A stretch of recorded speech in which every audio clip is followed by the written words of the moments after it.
Listo, le tenemos aquí. El doctor Andrés Morreta se ha desempeñado como abogado en libre ejercicio exclusivamente en Derecho Administrativo y Contratación Pública en Fides Law y es fundador de la Escuela de Formación Online de Derecho Administrativo Legalité. Es profesor de Derecho Administrativo en la Universidad de San Francisco de Quito. El tema que traerá a colación la tarde de hoy el doctor es juicios de excepciones a la coactiva. Bienvenido, estimado doctor, un gusto que se encuentre con nosotros, tiene el uso de la palabra.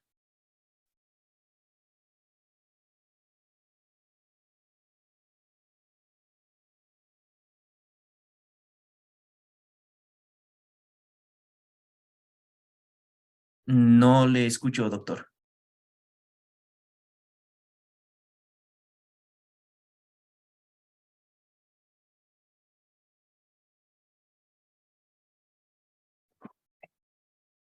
Ahí me escuchan tal vez. Sí, correcto. Ahí sí sale el audio, doctor. Muchas gracias. Listo, ok, perdón, que problemas técnicos.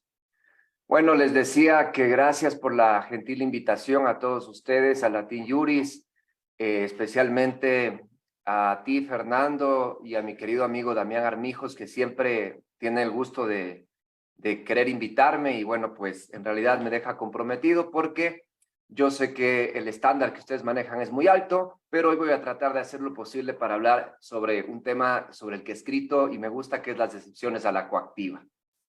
Entonces, si es que ya estamos, en primer lugar, bueno, pues yo quiero pedirle a la gente que está conmigo aquí en el Zoom y tanto la gente que también está en las redes sociales, si es que le pueden ayudar a Latin Juris a compartir esta transmisión. Yo, de cierta forma, también como, digamos, creador de contenido digital, sé lo difícil que es para nosotros tener este alcance, así que eso siempre ayuda. Así que si ustedes, gente que está en las redes sociales, pueden ayudarle a compartir esta transmisión al curso de Latin Juris, será muy bueno. Y yo con eso prometo darles el mejor contenido el día de hoy. Bueno, a mí me han pedido que yo converse un poco sobre lo que es el juicio de excepciones a la coactiva, que es lo que voy a hacer en esta hora que me han concedido de tiempo.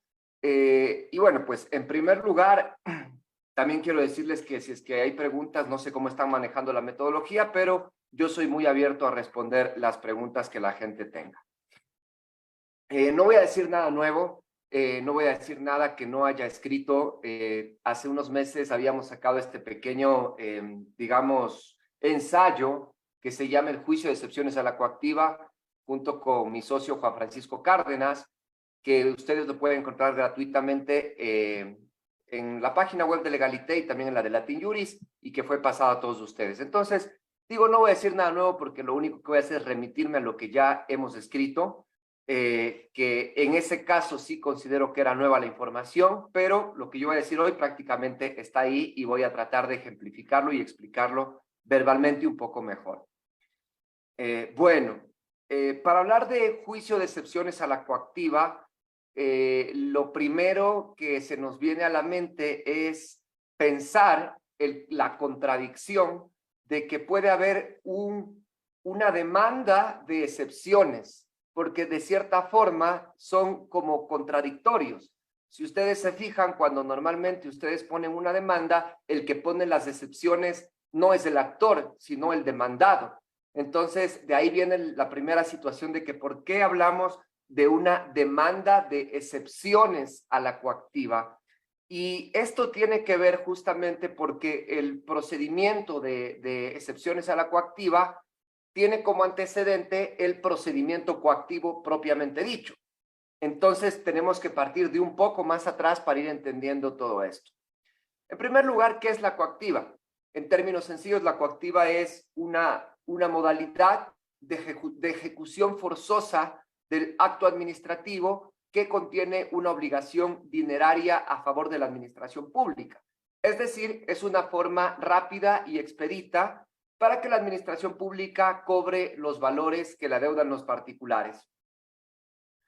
En un inicio, la coactiva, tal como nació en el Ecuador y en otros países de la región, fue por asuntos tributarios, fue por pensar que, ¿no es cierto?, el Estado no puede estar sometido a lo tedioso, largo e incierto que podría ser una demanda para el cobro de valores como cuando un particular debe cobrarle a otro particular una deuda, porque el dinero del Estado se usa para obra pública, se usa para servicio público, se utiliza para satisfacer el interés general y por lo tanto, pues es claro que necesita el dinero, el Estado, esa plata y no puede estar esperando lo que demora un juicio.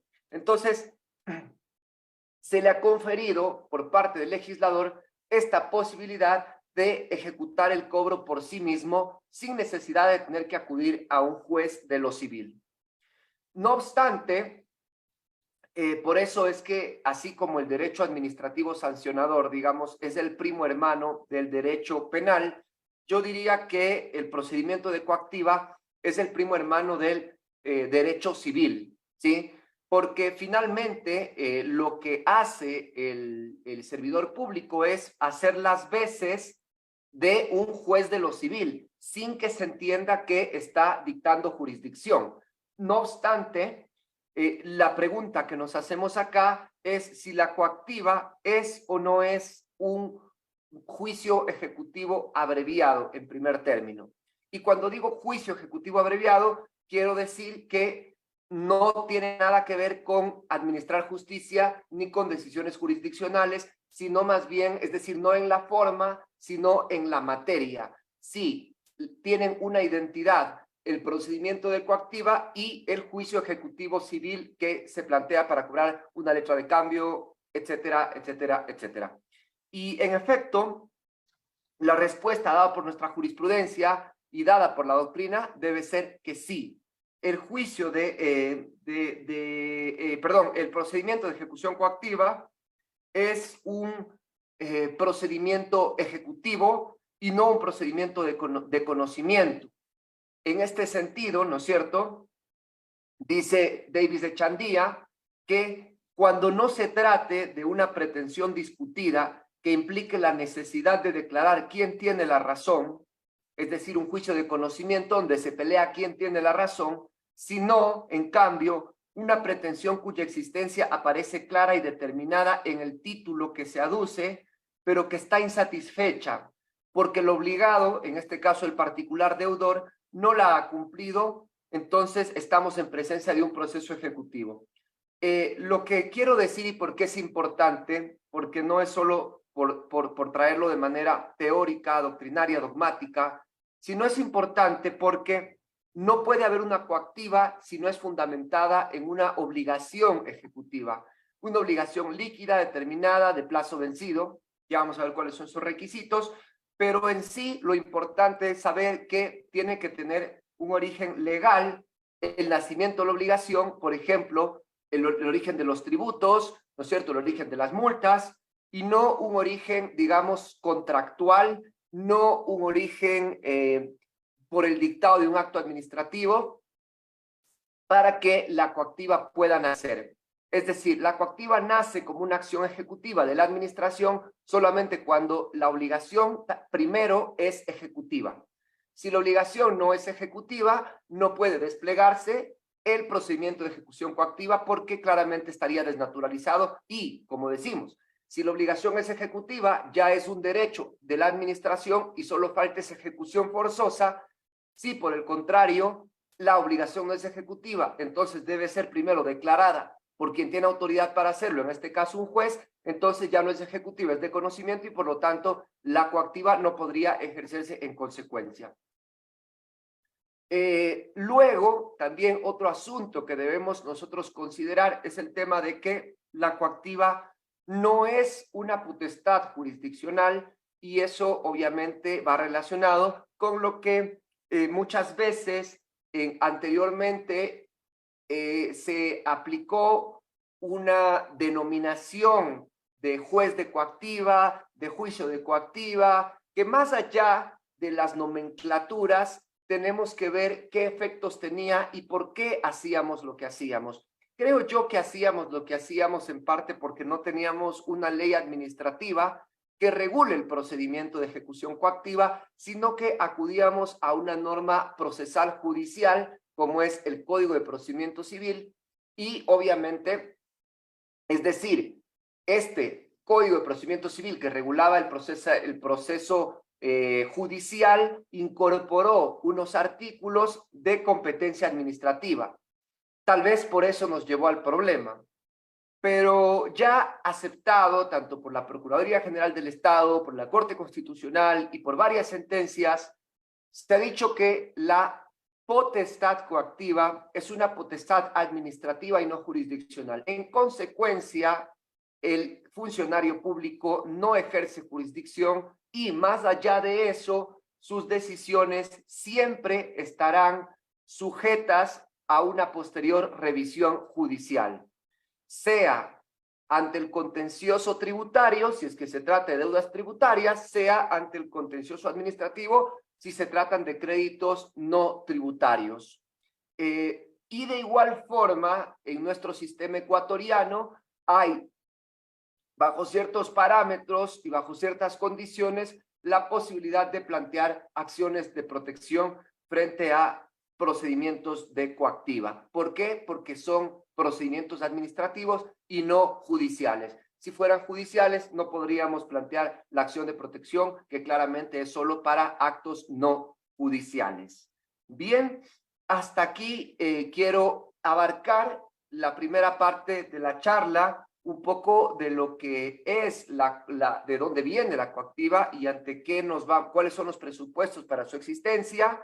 Y en los siguientes minutos que me quedan, que son la mayoría, voy a tratar de explicar un poco la parte procesal del juicio de excepciones a la coactiva, es decir, no ya del procedimiento administrativo de cobro, sino de cómo el particular puede utilizar el acceso a la justicia para frenar el ejercicio exorbitante de la administración pública, en primer término, y en segundo término, tal vez la parte mayoritaria de la charla, la voy a destinar a hablar de los casos específicos de cada una de estas excepciones a la coactiva que existen, en lo cual voy a utilizar una metodología que me va a permitir explicar las excepciones a la coactiva y que ustedes puedan ir viendo si son servidores públicos, qué es lo que deben evitar, y si son abogados en libre ejercicio o futuros abogados, qué es los errores que deben evidenciar en el procedimiento para poder atacar esa coactiva.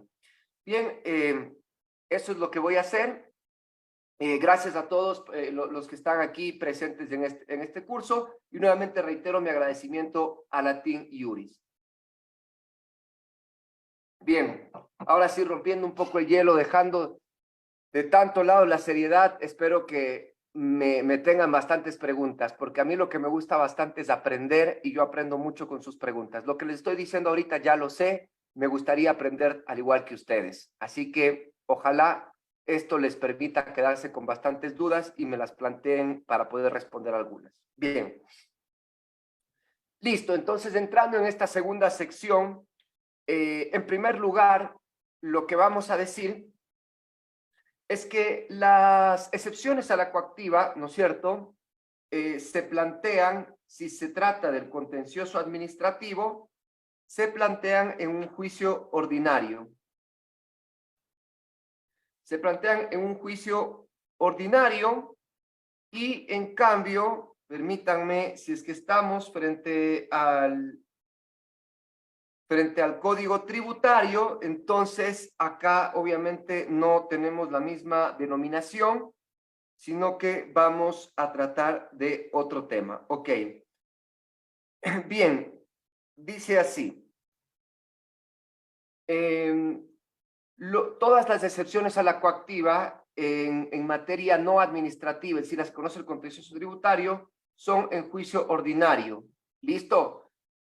Y en cambio, si se trata de la coactiva tributaria, el artículo 322 del COGEP dice que se sustanciarán en procedimiento sumario, salvo aquella fundamentada en la causal 10 del artículo 316, ¿no es cierto?, que es la nulidad del auto de pago, que según el artículo 320 de la misma ley será en acción directa, que es procedimiento ordinario. Entonces, miren esta primera diferenciación. Seguramente cuando hagan la demanda tendrán que poner ahí, y ya les he dado la base legal para que sepan que si está en coactiva tributaria o no tributaria. Acá quiero hacer un énfasis en lo siguiente. Realmente no existe ninguna diferencia entre una coactiva tributaria y no tributaria en cuanto a su procedimiento, más que la complicación que nos ha puesto el legislador. Es decir, cobrar una deuda, sea no tributaria o sea tributaria, realmente da lo mismo, pero el legislador fue el que decidió separarlo en leyes. Código tributario por un lado, código administrativo por otro lado. Esta patología que podríamos pensar es propia del Ecuador, en realidad no es propia del Ecuador, porque he visto que, por ejemplo, en Perú es igual, no sé cómo será en Colombia, así que no hay sentido, pero es un mal de los legisladores. También, si por ejemplo, creo que esto debe haberlo dicho al principio, si por ejemplo está en ordenamientos jurídicos como el argentino, allá no hay coactiva y las administraciones públicas deben ir a poner demandas ante los jueces para cobrar sus deudas. Tenemos coactiva en Colombia, Ecuador y Perú. No conozco los otros países cómo está el régimen, pero en esos países puedo asegurar que hay coactiva. Bien, como punto de partida. Entonces ya sabemos cuál es el proceso judicial que se rige en el Ecuador para plantearlo. Ahora bien, obviamente también tenemos que ver que quién tiene la capacidad o la legitimidad para poner una demanda de coactiva es justamente en contra a quién se le dirige el procedimiento. Sea si es el deudor o sea si no es el deudor, pero le están intentando cobrar, tendrá un mecanismo de defensa para evitar esta coactiva. De ahí, algo interesante también sería el tema del lugar en que se debe presentar la demanda. Por regla general va a ser en el domicilio del actor, ¿sí? Al litigar contra el Estado sabemos que no se sigue la regla del derecho civil, que es el domicilio del demandado, sino el domicilio del actor, ¿ok? Entonces, de quien pone la demanda. Sobre el tiempo para interponer esta demanda, según el Código Tributario, 20 días desde la notificación del auto de pago, mientras que en el Código Orgánico Administrativo, el artículo 329 dice 20 días sin explicar desde cuándo, por lo cual creemos que hay una posibilidad de presentarlo hasta antes del remate. Esta posición no me abarca el tiempo que tengo acá para explicarlo, por lo que les recomiendo que si ya les llegó el PDF por los grupos de Latin Juris o de Juristas Ecuador, lo lean, aquí está para que lo puedan analizar ese punto. Bien, entonces ese es un punto que también quiero dejar en claro. Ahora bien, vamos a hablar sobre ciertas reglas que pasan en la coactiva y el tema es que una coactiva, como dijimos, es un cobro compulsivo que se hace de una deuda.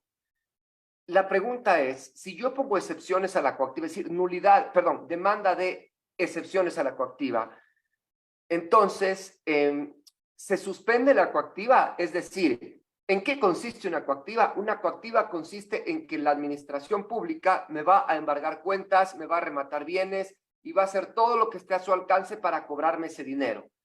Si yo pongo la demanda, ¿deben suspender la coactiva? Hay dos caminos. No es un requisito consignar un valor para poner la demanda de excepciones a la coactiva, se la puede poner sin pagar nada. No obstante, si es que uno quiere que se suspenda la ejecución coactiva mientras se sustancia el juicio, en el Ecuador se debe consignar el 10% del valor de la deuda que asciende con intereses, costas, etcétera. Por ejemplo, si la deuda asciende a $25,000, deberé presentar la demanda acompañando una consignación en la cuenta del juzgado de $2,500. Y con eso se le dice al funcionario, oiga, no vaya a seguir impulsando la coactiva. Aquí hay un tema que justamente hoy alguien me preguntaba en las redes sociales, me decía que quiere hacer un tema de tesis de coactiva. Y bueno, pues yo le dije, en la charla de hoy seguramente sale uno, y miren que aquí puede haber un tema interesante. Si es que la suspensión del procedimiento de ejecución coactiva por haber consignado en el juicio de excepciones implica la suspensión y levantamiento de las medidas cautelares que se hayan interpuesto hasta dicho momento. Este es un tema que no está claro en la ley y que yo, criterio inicial, sería partidario de que deberían levantarse las medidas cautelares cuando se consigna en el juicio de excepciones a la coactiva. No obstante, y digo esto porque me lo han comentado, a mí no me consta, pero me han dicho que los servidores públicos del Servicio de Rentas Internas ecuatoriano no levantan las cautelares que ya interpusieron, sino que solamente se abstienen de poner nuevas. Entonces, sería un análisis interesante para un paper por ahí, si la consignación de coactiva debe también levantar las otras medidas cautelares. Entonces, por ahí está un asunto que todavía queda en debate y pues yo lo dejo para que ustedes finalmente lo conversen entre ustedes, ¿no es cierto? Yo no tengo la respuesta en este momento. Entonces, esa es una de las reglas que se deben sustanciar. Otro asunto es saber si es que el juicio de excepciones a la coactiva admite o no admite recurso de casación. Y la respuesta es depende. Depende de si por la causal que se ponga el juicio de excepciones a la coactiva. Miren, hay una resolución de carácter obligatorio de la Sala de lo Tributario de la Corte Nacional de Justicia ecuatoriana, la resolución que está publicada en el Registro Oficial 650 de 6 de agosto del 2009, donde la Sala dijo que por regla general el juicio de excepciones a la coactiva es un juicio de ejecución y no de conocimiento.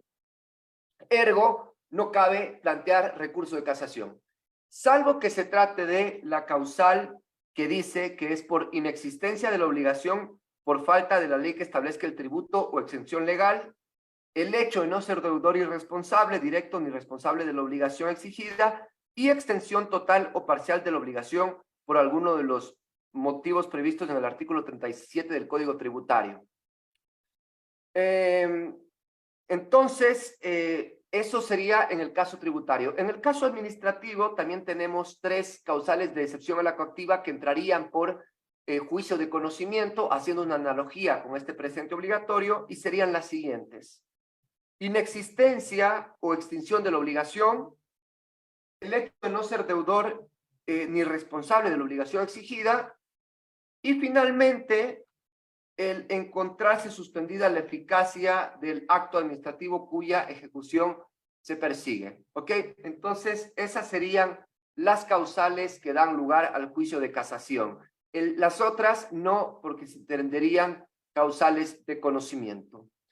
Con esto, queridos amigos, cierro este segundo círculo, primarios, digamos así, para ponernos un poco en contexto de lo que es el juicio de excepciones a la coactiva. Espero no haberlos perdido. Pero ahora voy a entrar ya en la parte fundamental de mi charla, que es el tema de las causales de los juicios de excepciones a la coactiva.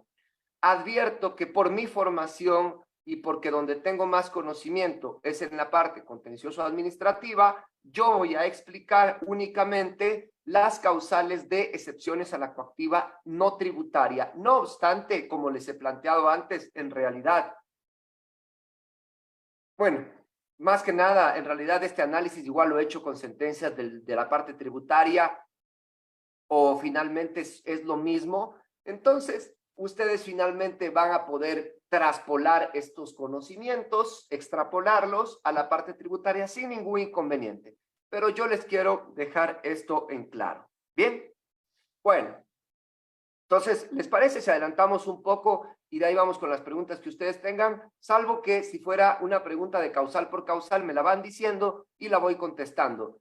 No me pueden interrumpir nomás la persona que está conduciendo la charla si es que hubiera una pregunta pertinente para yo contestarla y de tal manera que tenga un mejor hilo conductor esta charla, o también para las personas que después la vean en retransmisión. Bien. Bueno, voy a atender la primera pregunta. Yo no sé si puedo desbloquear los micrófonos, pero ahí Cristian Coronel me está pidiendo la palabra.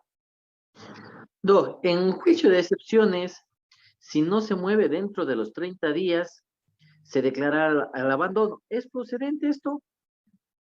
Sí, bueno, buena pregunta, Cristian. En realidad eso dice el COGEP, y también cuando en el año 2019, cuando se intentó reformar el COGEP, en el año 2018, octubre del 2018, la Asamblea Nacional quería quitar dos cosas, la consignación, que ya hablé, y el tema de los 30 días para que no se declare el abandono. No obstante, el presidente de la República, en ese momento, el expresidente, puso un veto parcial a la norma y la Corte Constitucional la analizó. La Corte dijo que el procedimiento, que el procedimiento coactiva lo que busca es recaudar recursos públicos y por lo tanto el derogar el tema de la consignación y del impulso que se exige, prácticamente sería una confrontación de intereses. El interés particular de la persona que pretende, que no tiene derecho, que no tiene obligación de pagar la deuda, versus el interés general de todos los ciudadanos de gozar de sus recursos traducidos en obra pública. Por tanto, la Corte declaró que no se debe quitar ese artículo. Entonces, es procedente porque está en la ley. Me pregunto, el tema me preocupa un poco porque obviamente esto tendríamos que analizarlo a la luz de el principio de razonabilidad y también que está en parte tuya. La norma dice así: si el procedimiento que se discute en las excepciones se suspendiere por 30 días o el actor no presenta ningún escrito o petición durante ese término, mira bien acá, antes de la sentencia de primera o segunda instancia de los tribunales contenciosos administrativos o de casación, el procedimiento terminará a favor de la institución acreedora. Digo que hay que interpretar a la luz de la razonabilidad. ¿Por qué? Porque normalmente todos quisiéramos que los juicios avancen rápido. Nadie quiere que un juicio avance lento, al menos nadie que lo proponga. ¿Por qué el juicio se demora? Porque los jueces no tienen calendario de audiencias, porque cuando pones el recurso de casación se demora en admitir, etcétera, etcétera. Entonces, mi percepción y de lo que yo he visto en la práctica es, hasta ahora no me ha pasado que se archiva un juicio. Obviamente tampoco hemos tenido una administración pública tan diligente que presente este escrito para que el tribunal resuelva, pero yo creo que si, por ejemplo, ya está en cancha de los jueces, por ejemplo, ya se te señaló una audiencia y la audiencia es en 10 meses, como pasa acá en Quito, que te dan para el siguiente año, entonces, ¿para qué vas a estar metiendo un escrito cada mes si ya sabes que la audiencia es en un año? No tiene sentido. Entonces, creo que esto tendrá que interpretarse mucho a la luz de la razonabilidad. Por ejemplo, digamos, si es que pones la demanda, consignas, pero no agilitas la citación, podría ser por ahí, si es que algunos supuestos, pero en muy, muy pocos supuestos, digo, la demora en el juicio depende del actor. En la mayoría de veces es por la carga procesal que existe en el sistema judicial congestionado ecuatoriano. ¿Sí? Entonces, esa sería mi respuesta. ¿Bien? Gracias por la pregunta, Cristian. Bien. Entonces, queridos amigos, sigamos con la charla. A ver, entonces me voy a referir ahora a las causales de excepción a la coactiva. Y la primera que tenemos nosotros es la incompetencia del órgano ejecutor. ¿Quién es el órgano ejecutor? Aquel que suscribe el auto de pago, aquel que tiene la competencia para cobrar la deuda. Ustedes saben que la competencia la podemos entender, ¿no es cierto?, como aquello que permite al órgano administrativo actuar legítimamente. Y en nuestro sistema ecuatoriano se ha dividido en razón de la materia, tiempo, materia, tiempo, territorio y grado, ¿no es cierto? Entonces, en ese sentido, lo primero que nosotros vamos a ver es quién tiene la competencia para ejercer esa coactiva. Si es que lo primero que tenemos que hacer es revisar el instructivo propio de cada institución. Y aquí hago una diferenciación. Ojo, ¿cuál es la diferencia entre un instructivo y un reglamento? Y el instructivo está permitido en coactiva, el reglamento no está permitido. El instructivo lo único que hace es organizar a los órganos de la administración pública para distribuir el ejercicio de las competencias, sin efectos hacia terceros. En cambio, el reglamento sí tiene efectos hacia terceros. Entonces, no está permitido, mucho ojo, que las administraciones públicas reglamenten la coactiva. Yo sé que ustedes me van a decir, pero es mentira porque en la CNT lo hacen, en la empresa tal lo hacen, en la SENAE lo hacen. Yo siempre digo esto, no tenemos que nosotros ver al derecho desde lo que hacen, sino desde lo que deberían hacer. Y el Código Orgánico Administrativo, en el último artículo, en el último inciso, el artículo 42, dice que para la coactiva se aplicarán únicamente las reglas del COA Inclusive, en la ley de empresas públicas, que antes decía que estas empresas utilizarán su propio reglamento, se cambió y ahora se dice que la ley de empresas públicas utilizará el COA en la coactiva. Entonces, primer tema, pero el mismo COA te habilita a que tú sí puedas, si bien no reglamentar los pasos de la coactiva, por ejemplo, si es que el tiempo para presentar un reclamo con un título de crédito son 10 días, no vas a poder tú en un reglamento decir son 8, son 12, y tampoco vas a poder ir a decir son 10, porque no es necesario, porque te estás estás creando una inseguridad jurídica. Siempre le critico por esto a la superintendencia de compañías, que aunque crean que en realidad están haciéndole un favor a la gente sacando un reglamento, repitiendo lo que dice el COA, en realidad este exceso de normativismo está complicando a la gente. No es necesario. Sería mejor que utilicen su tiempo en hacer cosas más productivas, ¿no es cierto? Entonces, el COA como sí te permite decir, a ver, organiza internamente quién va a ser. Entonces tú puedes, por ejemplo, en algunas instituciones hay un director de coactivas, en otras no lo hay. Ya depende del tamaño de la institución.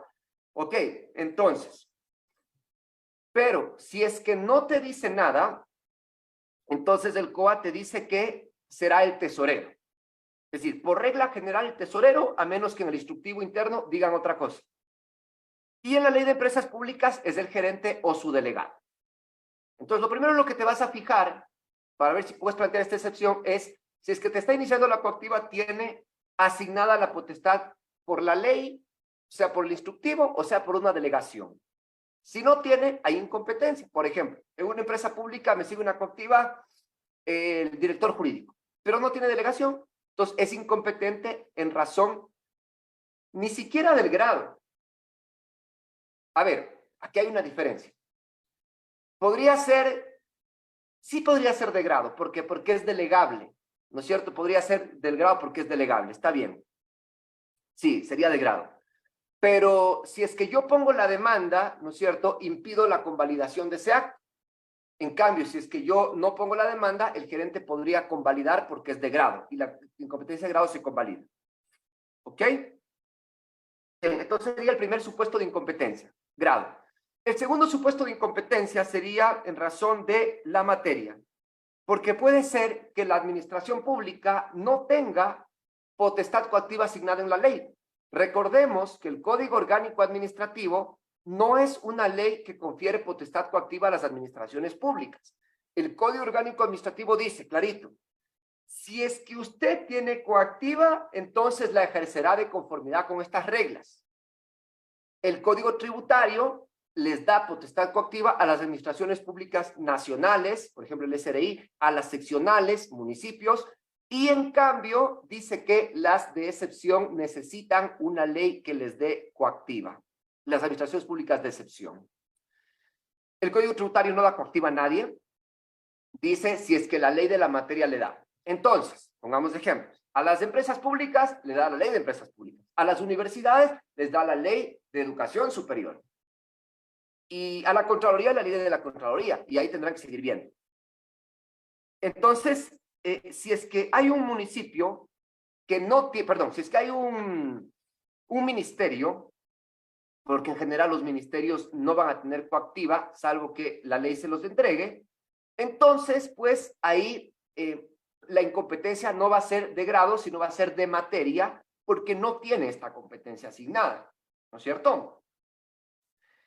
O también puede pasar que sí tenga coactiva, pero solo para unos asuntos y no para otros asuntos.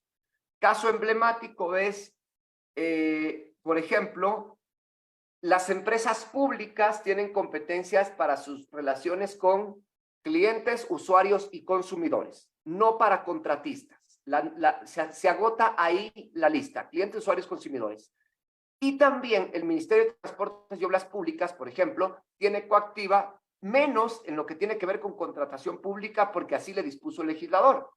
Entonces, por ejemplo, la contratación pública es una materia en la que no existe coactiva, muy contrario a lo que muy equivocadamente han dicho los jueces nacionales en el caso CNT versus Amdocs Ecuador y también en Pharma versus otra empresa que no me acuerdo, donde los jueces han ido a sostener de una manera muy, muy, muy criticable que hay coactiva para cobrar multas de contratación pública. Si quieren tener ese análisis, si quieren reflexionar un poco sobre eso y obtener las sentencias, pueden ir a YouTube y buscan ahí multas en contratación pública, y ahí voy a salir en un debate que tuve con Paul Vázquez, conversatorio más que debate, donde abordamos este tema y criticamos fuertemente esa sentencia porque nos parece un desacierto. Entonces, esa es la segunda razón de incompetencia. La tercera razón de incompetencia, entonces ya estamos grado, materia, ¿no es cierto? Y la tercera razón de incompetencia es el tiempo. El tiempo, ¿sí? Cuando se ha producido la caducidad de la coactiva. La caducidad de la coactiva que solo se produce en la coactiva no tributaria.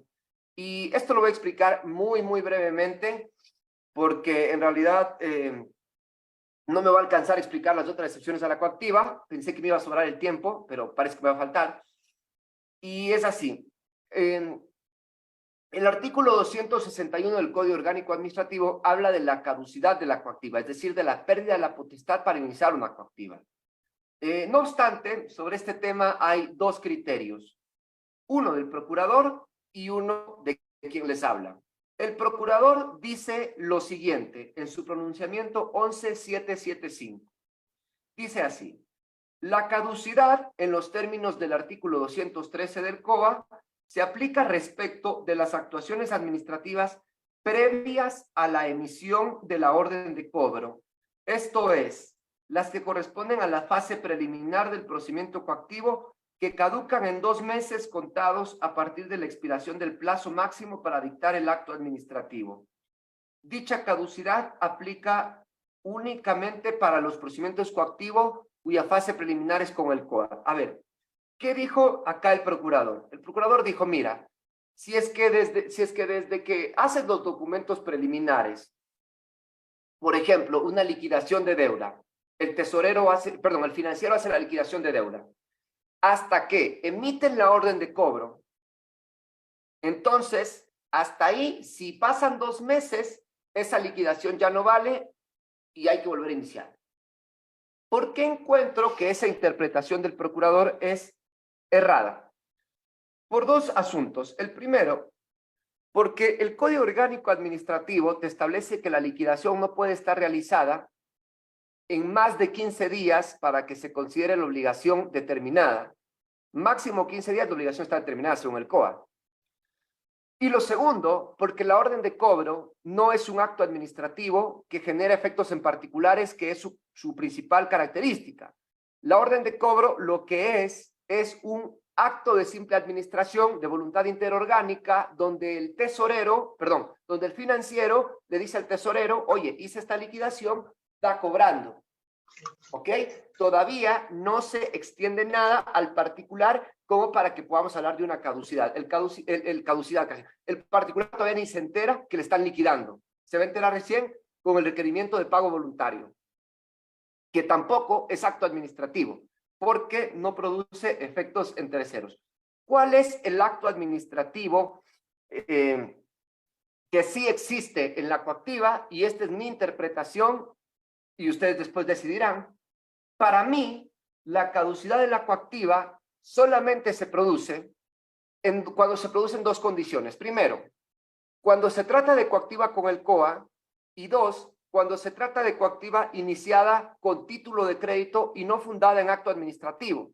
No nos dio el tiempo para explicar esto, pero ojalá lo puedan manejar. ¿Por qué? Porque cuando te notifican un título de crédito y te dicen pague voluntariamente, entonces tú tienes 10 días, según el Código Administrativo, para presentar un reclamo a ese título de crédito. Y la administración pública tendrá que responderte ese reclamo. ¿En qué tiempo? En el tiempo de 30 días, conforme dice la ley. No obstante, en este caso, no podría prosperar un silencio administrativo. Tendría que prosperar una caducidad por 2 situaciones. Primero, porque el silencio administrativo solo se produce en procedimientos que me dan derechos, y la coactiva es un procedimiento de gravamen. Por lo tanto, en los procedimientos de gravamen se produce la caducidad y no el silencio. Y la segunda característica, porque aceptar el silencio administrativo por falta del servidor público que no responde a tiempo el reclamo, implicaría que la administración ya no podría cobrar esos valores y sería un desmedro muy grande al interés general por la negligencia de un servidor público. Por lo tanto, la ley ha previsto el régimen de la caducidad para que cuando pase eso se pueda volver a iniciar mientras la obligación no esté prescrita. No sé cómo estoy de tiempo, me gustaría ver si alcanzo a explicar una causal más o vamos con preguntas, como ustedes me digan. Estamos todavía con 20 minutos, doctor. Perfecto. Bueno, qué bueno, pensé que ya no tenía tiempo, entonces estamos bien. Bueno, entonces hasta ahí está explicado la primera causal de excepción a la coactiva. Voy a ver hasta cuántas avanzo y si no, pues ya queda en trabajo de ustedes revisar el PDF que se les pasó, ¿de acuerdo? Bien, entonces esa sería la primera.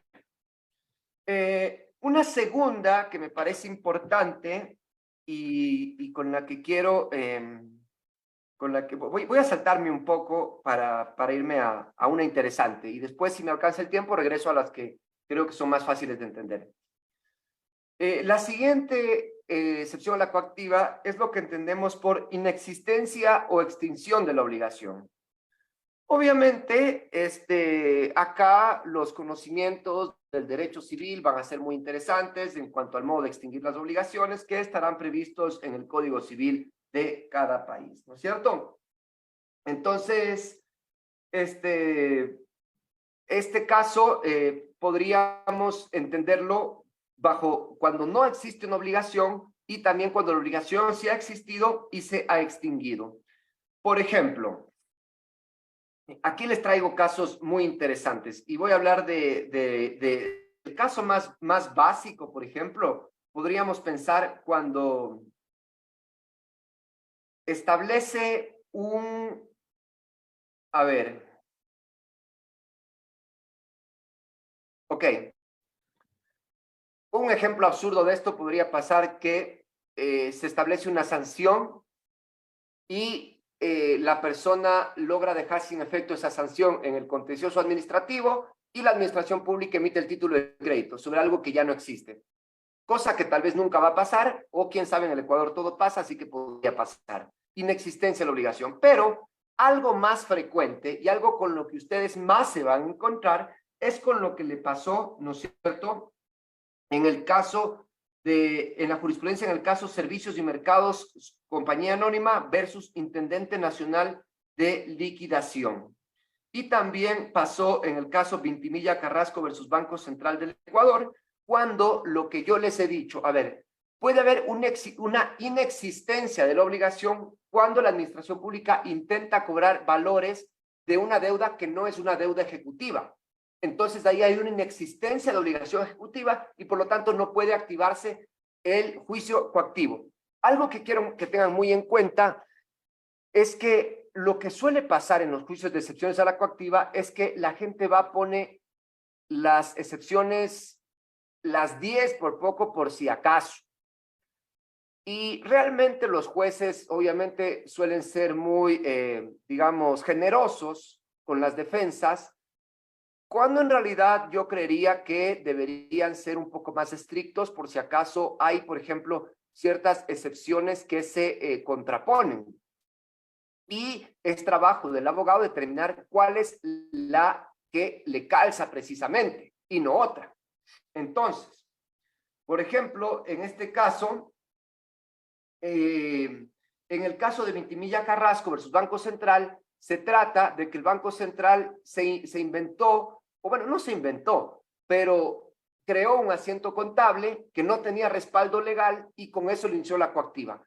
Ganó la excepción a la coactiva porque los jueces dijeron lo siguiente: cierto es que el asiento contable puede servir de base para iniciar una coactiva, nadie dice que no, pero el asiento debe tener un respaldo jurídico idóneo. Si el asiento contable se hizo porque el banco estableció la existencia de un pago en exceso, esto le serviría de base para acudir ante un juez que declare la existencia de la obligación originada en el cuasi contrato por el pago de lo no debido. No puede, con un acto de la administración, ocupar el sitio del juez y declarar el derecho, porque estaría violentando la garantía del debido proceso consagrada en la Constitución. Entonces, miren cómo este caso de inexistencia de la obligación, porque la obligación no es ejecutiva. Luego, en esta misma causal que nos presenta no solo inexistencia, sino también la extinción de la obligación. Y como les digo, pueden revisar, ¿no es cierto?, el artículo 1583 del Código Civil Ecuatoriano, donde están las formas en las que se extinguen las obligaciones. Pero particularmente, y la más recurrente, como ustedes ya habrán anticipado, es la prescripción. La prescripción de la deuda, ¿no es cierto?, es la pérdida del derecho por el abandono de su titular. La prescripción de la deuda, también, si quieren ir a YouTube después, pongan ahí prescripción de oficio y quiero nada más, digamos, ponerlos a reflexionar un poco. Normalmente nos habían dicho caducidad de oficio, prescripción a petición de parte, pero hemos replanteado el debate y les invito a que en YouTube pongan prescripción de oficio y vean el debate que tuve ahí con Paul Vázquez y van a ver cómo la prescripción también debería ser declarada de oficio, ¿no es cierto? Entonces, eso es un tema. Ahora, ¿en cuánto tiempo prescriben las excepciones? Perdón, prescribe la obligación de coactiva. Como es una obligación ejecutiva, 5 años por regla general, salvo 2 excepciones. Primero, que si la deuda está contenida en un título, entonces tendremos, y que tiene un régimen especial de prescripción, como una prescripción más corta. Por ejemplo, la letra de cambio, que el Código de Comercio dice que prescribe en 3 años, entonces tendremos que hacer caso a esa regla especial de prescripción. Y si se trata de deudas de la Contraloría, prescriben en 10 años, ¿sí? Entonces, eso a tener muy en cuenta. Ahora, algo que les quiero decir, con la debida autorización de mi querido amigo Damián, les dije que iba a hacer aquí un pequeño ejercicio en los últimos minutos que me quedan, y pues, si estoy autorizado a compartir la pantalla, quisiera dar paso a esto. ¿Bien? Listo. A ver, entonces, sencillamente, quiero compartir mi pantalla para abordar un tema de prescripción. Primero, quiero invitarlos a todos ustedes para que puedan visitar nuestra página web términosyplazos.com, que también encuentran el enlace desde la página de Juristas de Ecuador o tipeando directamente términosyplazos.com. Términos y Plazos es una aplicación que a ustedes les permite contabilizar de manera automática y con los feriados de Ecuador los plazos y los términos procesales. Entonces, yo ahora voy a hacer, digamos, 2 ejercicios breves para calcular el tiempo que yo tendría para interponer una demanda de excepciones a la coactiva con el Código Tributario. Selecciono Ecuador, que es mi país. Y, por ejemplo, digamos que me notificaron, pongamos del año pasado, pongamos que me notificaron en diciembre del año pasado. Me notificaron en diciembre, el 13 de diciembre me notificaron. Entonces pongo acá, voy a contar solo días hábiles y voy a calcular los 20 días que tengo para interponer la demanda. Acá, entonces, me va a decir que tengo hasta el 12 de enero y me va a decir cuántos sábados, cuántos domingos no se contaron, si es que hay feriados nacionales, que en este caso hay 2. Por ejemplo, tengo Navidad y Año Nuevo, y si es que hay feriados personalizados. Por ejemplo, si es que la demanda no fuera en Guayaquil, sino que fuera en Quito, yo voy a poner el tiempo de la vacancia judicial donde dice aquí agregar feriados. Entonces, donde dice agregar feriados, voy a poner el tiempo que fue de la vacancia judicial, que fue desde el 23 de diciembre hasta, si no estoy mal, el 6 de enero. Le pongo ahí agregar, y entonces van a ver cómo los feriados que yo agregué se me ponen de color rojo. Pongo guardar y vuelvo a dar a calcular, y miren cómo del 12 de enero me sube hasta el 25 de enero. Y también tengo la posibilidad de dar clic en agendar para que se me agende automáticamente en mi calendario de Google, ¿no es cierto? Entonces, les invito a utilizar esta aplicación términosyplazos.com, sobre todo porque es gratuita y sobre todo porque, queridos amigos, esta aplicación tiene un fin social, que es crear un equipo de defensa legal contra el maltrato animal, ¿sí? muy pronto ustedes se van a encontrar aquí un pequeño auspicio que no les va a molestar, pero es para esos propósitos. Con eso, queridos amigos, les agradezco yo bastante la atención. Me gustaría abordar una causal más, pero por el tiempo ya no me da y pues les sugiero que puedan tener este PDF gratuito que lo hemos compartido para conocer más sobre las excepciones a la coactiva y utilizar la aplicación términosyplazos.com. Y yo quedo abierto a si hubiera preguntas o si no, entrego la palabra y muchas gracias por el tiempo concedido. Bien, muchísimas gracias, estimado doctor, por habernos brindado esta tan magnífica ponencia el día de hoy. Las personas acá en sala Zoom pueden levantar sus manos que deseen realizar preguntas a nuestro expositor. Desde redes sociales, doctor, tenemos muchas felicitaciones para su ponencia. Saludos desde Quito, Guayaquil, desde Bolivia, Paraguay. Y Felipe Ochoa nos dice, entonces, las causales de conocimiento, solo aquellas son las que dan origen al recurso de casación. Sí, totalmente, y esto está ratificado ya por, como dije, por la resolución obligatoria de la Corte Nacional, que está publicada, como ya anticipé, en el registro oficial 650 de 6 de agosto del 2009. ¿Sí? Bien, muchas gracias. Tenemos levantada la mano de Andreita Ultacoma. Tiene el uso de la palabra. Buenas noches, doctor. En primera instancia, felicitarle por su magnífica ponencia. En realidad, solamente tengo una pregunta de un caso puntual.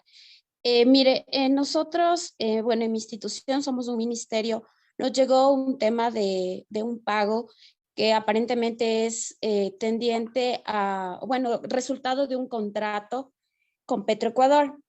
En este caso se hizo un tema de consumo de combustible por 20,000, pero entiendo que se hizo un consumo adicional del contrato, del valor establecido por el contrato, unos 2,500, digamos. Entonces, ahorita nos están cobrando ese valor que salió del contrato más la multa y nos aducen al tema del 271 del COA, que habla del requerimiento de pago voluntario. Ahora, mi pregunta es, o bueno, no sé si lo entendí bien, de que en este caso, no sé si en realidad se debería verificar el tema de que si tienen o no como que la competencia para poder ejercer este tema de una coactiva, porque me dicen que, claro, tengo que hacer el pago voluntario y si no, ellos procederán a un tema de coactiva. Entonces, en realidad no sé si está bien planteado o no está bien planteada esta petición de pago. Aquí la pregunta es, Petroecuador, o sea, ¿el ministerio es cliente de Petroecuador? Ajá, ¿Entiendo? sí, más o menos en el 2017 nosotros teníamos un contrato de combustible para Sí. provisión de servicio de Ok, combustible. entonces ustedes son clientes de Petroecuador, ¿sí? Ajá. Si son clientes de Petroecuador, sí cabe la coactiva porque la ley de empresas públicas les da a ellos coactiva para sus clientes, usuarios y proveedores. Clientes, usuarios y consumidores. Contra quien Petroecuador no puede iniciar coactiva es con sus contratistas, pero ustedes al ser clientes sí tendrían que pagar o si no, Petroecuador les podría coactivar. Ya, doctor. Lo que Muchas no va a gracias. poder hacer Petroecuador, obviamente, y aquí es interesante, es bloquear las cuentas del ministerio, no así las cuentas de las empresas públicas, porque no son parte del presupuesto general del Estado, sí se pueden bloquear. Ya, doctor, le agradezco mucho. ¿Bien? Bien, muchas gracias. En el chat de Zoom tenemos una pregunta. Dice Cristian Guarnizo, doctor, ¿se podría proponer como excepción a la coactiva la prescripción en el caso de las multas impuestas en un proceso penal? Claro, totalmente. O sea, en realidad no soy conocedor de la materia penal, pero todo debe prescribir, ¿no? No hay nada que sea imprescriptible, salvo ciertas excepciones, y entiendo que las multas penales no son la excepción. Por lo tanto, no sé en qué tiempo prescribe la multa penal, pero sí, cuando ya pase el tiempo lo podrías hacer. Entonces, totalmente. Bien, Cristian Guarnizo tiene levantada la mano. No sé si es para aclarar tal vez la pregunta. Muy buenas tardes, doctor. Excelente su ponencia. Justamente en materia penal, o sea, lo que quiero salir de la duda es si es que se regiría por el plazo establecido en la ley penal para proponer la excepción o tendría que regirme algún plazo establecido en alguna ley procedimiento administrativo. Realmente no manejo administrativo, entonces por eso era justamente Ok, mi duda, porque, si no por estoy ejemplo, mal, en materia penal, las penas prescriben en el doble del tiempo del máximo más del 50%, algo así, o en el máximo más del sí, 50%. correcto. Entonces, Creería que es en ese. ese, Para mí es ese entonces, el caso. en ese caso, por ejemplo, se debería de comparecer dentro del proceso de coactiva y proponer justamente esa excepción, indicando de que pues la sentencia se ejecutaría en tal tiempo y que obviamente desde tal fecha hasta la presente fecha, pues ha transcurrido el tiempo suficiente para que opere la prescripción. En ese sentido, básicamente entiendo que Sí, pero tocaría lo que pasa es que acá tengo otro pensamiento, y es que, perdón, no sé si ok, en materia penal, quien ejecuta el cobro de la multa, obviamente entiendo, no sé, puede estar equivocado, va a ser el juez penal. Entonces, al ser un juez propiamente el que está ejecutando, no podrías plantear excepciones a la coactiva contra una actividad judicial, porque es contra una actividad administrativa. Lo que podrías plantear ahí es ante el mismo juez el pedido de prescripción, pero ya no tendrías que irte ante una instancia de un juez, sí. de un juez contencioso o tributario, Bueno, creo. en el tema penal, por lo general, las sentencias, una vez que se ejecutorían, el tribunal penal remite la respectiva sentencia a la unidad de coactivas del Consejo de la Judicatura para que Ah, inicie ok. el trámite respectivo. Ok, Entonces, sí, era por entonces eso sí. mi... Procedería entonces, ¿sí? Creería que en primer lugar debería revisar la ley penal y ese sí el plazo de prescripción de la pena, salvo que alguien que conozca materia penal diga, no, en efecto en penal se aplica también los plazos de prescripción civil. Pero es una pregunta para que no tenga una respuesta en este momento. Sí, sí, doctor, muchas gracias. Ya me ha dejado bastante claro. Entonces, muy amable, doctor. Gracias por su respuesta. Gracias, igual. Bien, estimado doctor, vamos con una última. Tiene levantado la mano Luis Felipe Armijos. Hola, buenas tardes, doctor Moreta. Un gusto verlo nuevamente en sus magníficas exposiciones. Mil disculpas, no le enciendo la cámara, tengo problemas con mi internet, luego se me baja un poco la claridad de la señal. Mire, la pregunta es, un proceso, en una coactiva no tributaria, iniciado por una empresa pública en el año 2015, cuando estaba vigente el Código de Procedimiento Civil, se emite el auto de pago y se dispone la notificación al deudor. Sin embargo, dicha notificación no, se dictan medidas cautelares, pero la notificación no se realiza. En el año 2019 vuelve la administración a impulsar el proceso, dispone una actualización de los valores con los intereses, ¿verdad? Y amplían las medidas cautelares. En la actualidad no se ha notificado al deudor, aún no se ha notificado al deudor. Entonces el deudor sabe que existe un proceso coactivo, pero no ha comparecido. Entonces la pregunta es, ¿qué acción habría allí o qué acción le asiste al deudor? ¿Habrá caducidad de la coactiva en ese caso, doctor? Muy amable, gracias. Gracias, Luis, qué gusto saludarte, y por respeto al tiempo con el otro participante voy a ser muy breve. En ese caso, primero, solo la notificación con el auto de pago interrumpe la prescripción. Por más que se haya expedido, si no se notificó, no se ha interrumpido. Ahora, quiero cerrar esto con, te recomiendo ir a ver en YouTube el tema que te digo de prescripción de oficio, pero la lógica es la siguiente, mira. Normalmente las administraciones públicas tendrían que declarar la prescripción de ese crédito y ya no seguírtelo cobrando, o si no, si tú le pides, deberían ya declararla y ya no cobrarte. Pero, ¿qué es lo que pasa? Pasa que, como nos han dicho, que la prescripción solamente se produce cuando es alegada, ¿no es cierto? Entonces las administraciones públicas lo que hacen es seguir cobrando por si acaso tú alegues. Para mí, eso es algo contrario a los principios que debe regir una administración pública. ¿Por qué? Digamos, en tu caso, a todas luces ya está prescrita. Y si ellos siguen intentando, yo como acreedor particular, digamos que a mí alguien me debe plata, yo puedo decir, sí, voy a ir a demandarle a este señor porque ya está prescrito, pero ¿y si no me alega la prescripción? Me termina pagando, porque tiene que alegarme la prescripción. Pero yo estimo que las administraciones públicas, sabiendo que ya prescribió la obligación, no tendrían que desgastar recursos públicos iniciando una coactiva de algo que ya saben que ya está prescrito y que a todas luces lo van a perder, porque el particular sí puede correr ese riesgo. A fin de cuentas es su plata la que está gastando en honorarios, en juicios y en lo que sea. El servidor público no puede correr ese riesgo porque no está gastando su plata, está gastando la plata de todos en algo que ya no tiene derecho y que no va a recuperar. Entonces, en este caso, te recomiendo que vayas a ver ese video, pero en este caso ya estaría prescrita. Si te ponen alguna medida cautelar o algo, o si ya están puestas, compareces pidiendo prescripción y listo, sin problema. Bien, muchas gracias por la pregunta y gracias a la Team Juris por la invitación. Bien, muchísimas gracias, estimado doctor. Un gusto haber contado con su participación. Asimismo, le comprometemos que nos pueda acompañar para futuros eventos. Le devuelvo el uso de la palabra que pueda despedirse de la audiencia. Gracias, aceptaré otra invitación cuando las personas utilicen la aplicación términosyplazos.com.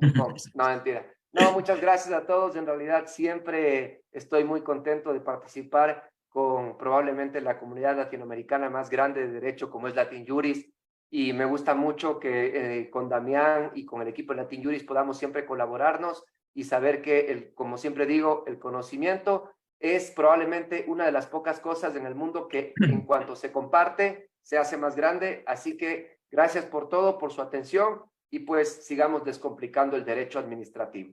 Muchas gracias. Bien, muchísimas gracias. A continuación nos va a acompañar, ya está con nosotros el doctor Tiberio Torres.